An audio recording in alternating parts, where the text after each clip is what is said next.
نے اجمالی طور پر اس پر ذکر فرمایا کہ آپ نبی کریم علیہ السلام کے حوالے عقد میں آتی ہیں، 40 سال آپ کی عمر ہے، نبی کریم علیہ السلام کی عمر مبارک 25 سال ہے، کس طرح یہ معاملہ ہوتا ہے؟ میں چاہوں گا اس پر کچھ فرمائیے۔ یہ اس کے 3 بڑے محرکات تھے۔ ایک تو وہ دور ایسا تھا جب نبی کریم صلی اللہ علیہ وسلم کو آپ نے بطور مداربت اپنا مال دیا کہ قریشیوں کے قافلے باہر جا رہے تھے تجارتی قافلے،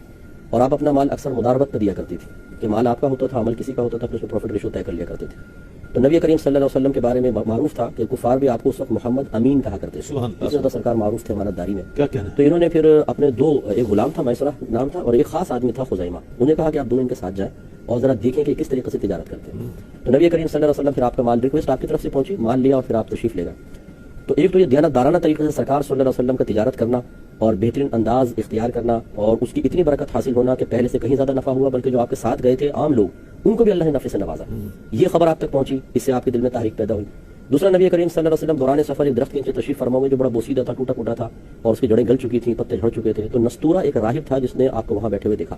اور اس نے دیکھا کہ وہی درخت جو بالکل تباہ ہو چکا تھا آپ کے بیٹھنے کے کچھ دیر بعد وہ پھلدار ہو گیا، سرسبز و شاداب ہو گیا۔ تو اپنی جو اس کی کتابیں تھیں خاندانی وہ لے کر آیا، اس میں آپ کی نشانیاں دیکھتا تھا اور کہتا تھا کہ آپ وہی نبی ہیں جن کے بارے میں ہمیں خبر دی گئی ہے۔ اس کے ساتھی دیکھ رہے تھے تو یہ خبر بھی پھر آپ تک پہنچی ہے۔ تیسرا یہ کہ جب سرکار صلی اللہ علیہ وسلم واپس تشریف لائے ہیں تو آپ بالا خانے پہ سہیلیوں کے ساتھ بیٹھی ہوئی تھی۔ تو اب اس میں آپ دیکھیے کہ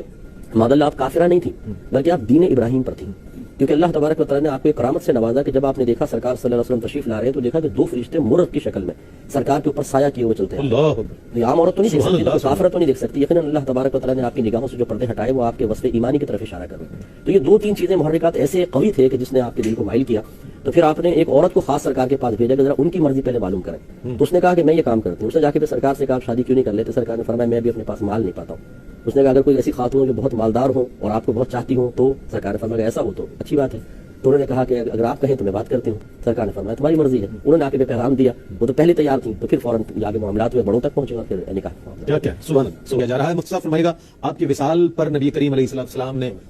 کس طرح خراج تحسین پیش کیا آپ کی زندگی کو، اور کیا دعا فرمائی، اور ان کی زندگی کیا پیغام دیتی ہے آج کی خواتین کے لیے؟ دیکھیں، جس سے بہت زیادہ جذباتی وابستگی ہو تو یقیناً اس کی جدائی سے قلب پر غم تو طاری ہوتا ہے۔ اور یہ جو عام لوگ یہ سمجھتے ہیں کہ شاید انبیاء علیہ السلام، صحابہ کرام، اولیاء اعظام یہ بالکل فطرت سے خالی ہوتے ہیں، عام لوگوں سے بالکل جداگانہ ہوتے ہیں، ایسا نہیں ہوتا ہے۔ یہ فضائل اور کمالات کے اعتبار سے یقیناً اور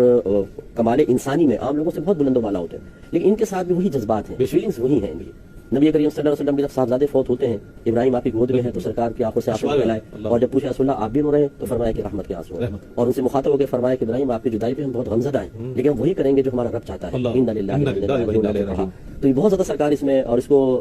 عام الحزن کا نام دیا، غم کا سال تھا یہ۔ روایت بیان کی، یہ بخاری کی روایت ہے، بی بی عائشہ صدیقہ رضی اللہ تعالیٰ عنہ ہماری والدہ ماجدہ ارشاد فرماتی ہے مجھے کسی عورت پر اتنا رشک نہیں آتا تھا جتنا خدیجہ پر آتا تھا، کیونکہ سرکار جب ان کا ذکر کرتے تو آپ کے چہرے کا رنگ مطلب روشن ہو جاتا تھا، چہرہ روشن ہوتا تھا، خوش ہو کے آپ کرتے تھے، اور ہر قربانی میں ان کی سہیلیوں کو گوشت سرکار دیا کرتے تھے۔ ہماری جو بہنیں ہیں ان کے لیے میں خصوصی طور پہ گزارش کرتا ہوں کہ پہلا سبق تو یہ ہے کہ ہماری بہنیں اپنے مستقبل کے سلسلے میں کبھی بھی اس انداز سے مطمئن نہ ہو کہ مختلف سہاروں کو دیکھ کے سوچے کہ سہارے دائمی طور پہ رہیں گے۔ اللہ تعالیٰ ان کو سلامت رکھے، قائم رکھے، لیکن اگر عورت خود کفیل نہ بنے، خود اپنی صلاحیتوں کو استعمال کر کے اپنا گزارا کرنے کی صلاحیت اپنے اندر بیدار نہ کرے، ایسے اسباب پیدا نہ کرے، تو کبھی بھی حالات بدل سکتے ہیں، اور بہنیں پھر بیچاری دوسروں کی محتاج ہوتی ہیں، اور پھر نہ عزت بچتی ہے اور نہ دیگر معاملات ہوتے ہیں۔ اس لیے بہنوں کو چاہیے کہ بی بی خدیجہ الکبریٰ رضی اللہ تعالیٰ نے سبق حاصل کرتے ہوئے ذریعہ معاش کے سلسلے میں بھی اپنے ذہن کو استعمال کریں، اور ایسے اسباب اور ذرائع خود بھی اختیار کریں، اور اپنی بچیوں کو بھی ایسا بنا دیں کہ اگر خدا نہ خواستہ کہیں آگے زندگی میں کوئی ایسے معاملات ہوں تو وہ خود کما کر اپنا گزارا کر سکیں۔ دوسری بات یہ کہ آپ نے نبی کریم صلی اللہ علیہ وسلم کو جو ذہنی سکون عطا فرمایا وہ بہت ہی ضروری تھا۔